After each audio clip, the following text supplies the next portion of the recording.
Okay, so back to our kind of simple model. Now, what we're trying to do here, or what we're trying to model is we're going to say we have different citizens that live in an area.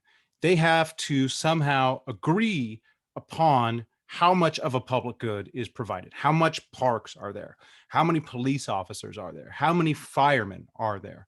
This is kind of the role of governments and public good provision at the local level. So what we're going to start with, we're going to say each person has different preferences. So I might have different preferences for the number of firemen than you do. And the way we're going to model this, we'll put a dollar amount on this, kind of the marginal benefit, how much each person benefits from fire, police, parks, or whatever. This could be a positive number. This could be a negative number if people really hate firemen. Are okay.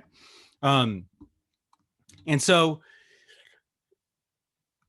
the way we're putting us on the table is we're saying, okay, we're going to have three people, A, B, and C in our city. This person really values the first police officer. So $19,000. Hypothetically, this next one, 1613. So this one values the first police officer the most, this one the least. All right, and then on there. So 7 police officers, $7,000. Okay, the seventh police officer, this one values at 7,000. So the total benefit of having one police officer is each person's benefit added up. Basically, how much would they be willing to pay to have one officer? We add that up. That's the total social benefit or total marginal social benefit of having that first officer. This is the marginal benefit of having the second one. Once we add all these up, marginal benefit of having the third one, and so on. Okay, now the cost of having a police officer, we'll say, is $24,000. And so basically, if the marginal benefit exceeds the marginal cost, so if I add each cop, I'm adding 24,000 bucks. So if the marginal benefit exceeds the marginal cost, then yes, that's better for society. Okay. So what we can see is, okay, this first one benefits 48,000, cost 24. Okay. The first one's good. Second one's good. Third one's good. Fourth one's good. Fifth one, the benefit equals the cost. So we should stop there. If we're just trying to maximize the total social benefit or the total social value, we're going to weigh these benefits against these costs. All right.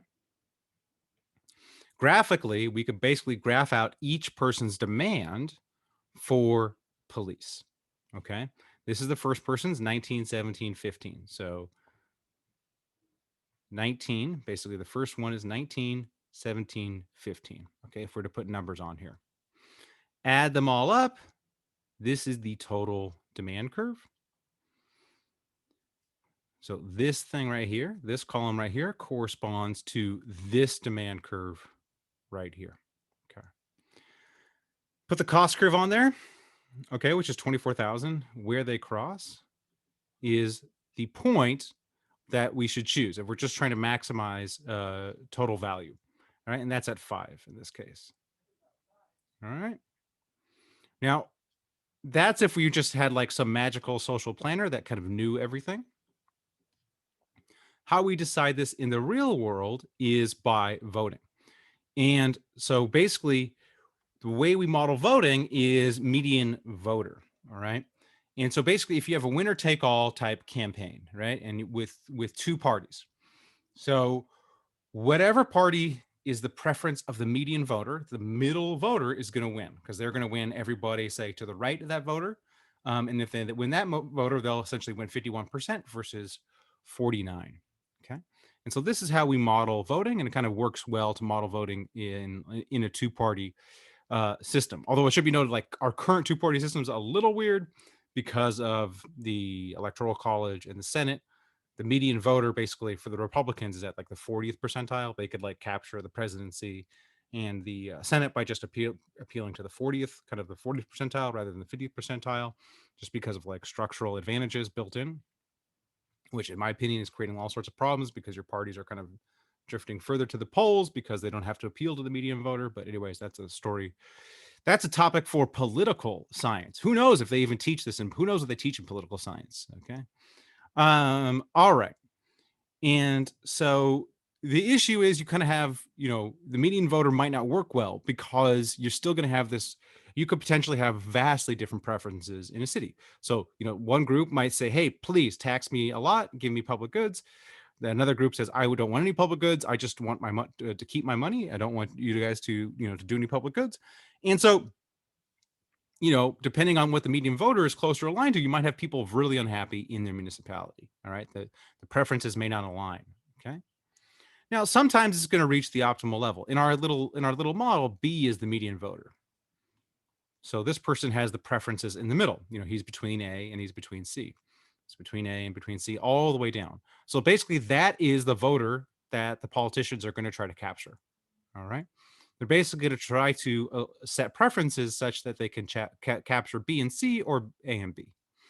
But ultimately B is going to be the deciding vote. So that is the one that's going to decide how many police there are in this particular example. Now, in this particular example, what they're paying. So we're going to assume that the cost of the police officer is split evenly. So we have 24,000 divided by 3. So for each cop, they have to pay $8,000. All right. So the B is going to look at that $8,000 and say, okay, this first cop, that's fine. I'm paying 8. I value it at 16. Second cop, he's going to say, all right, that's fine. I'm valued at 14. I'm paying 8. Third cop, I value it at 13, paying 8. All right. Fourth cop, and so on. Fifth cop is where he's going to stop. He's going to say, well, I value it at 8, but I'm paying 8. So, okay, we're going to stop. We'll stop there. So in this case, what's nice is the median voter preferences align with the preferences that are most efficient. Okay, the optimal level. All right, now it's not always going to be the case. You could have a median voter, you could have A would have really, really high preferences for cops, B and C less so. And the optimal value is here if we add all these curves together, but B is going to choose a lower level. All right, so you may not get the optimum amount depending on kind of how far apart the median voter is from where the optimal is. Okay, and we can see these vastly different preferences kind of play out when in LA when people have to vote for something. When people have to vote, hey, we're going to increase taxes to do this. You see these things differ. Now, what's oftentimes inefficient is if these things differ, by location. And so you may say like, okay, well, we have clear differences in preferences between this part of LA and this part of LA. So maybe it would be more efficient if these were just two different cities, and this part of the city was able to vote for one thing, and this part of the city was able to vote for another. But these part of the cities have to kind of vote together, and so we may not get to the optimal level. Now, in the real world, it's hard to calculate what the optimal level is, but this is just an example of kind of the difference. So here you have LA voters asking whether to approve a sales tax increase to help fund public safety services. You could see the residents who live in the high crime areas are going to have, at least back in 2013, I don't know if this would still be the case, but back in 2013, they had a much higher preference for more police by voting yes, as evidenced by voting yes on this, so their marginal benefit was much higher than people who lived out here in relatively low crime areas. And so we can see the difference in the preferences reflected in the differences in the voting. But this is the fundamental problem of local public goods provisions, is you have a bunch of people with a bunch of different preferences. Ultimately, the median voter usually is determining the provision, and you may have that provision may differ wildly from somebody's preference. Okay, let's take a break there.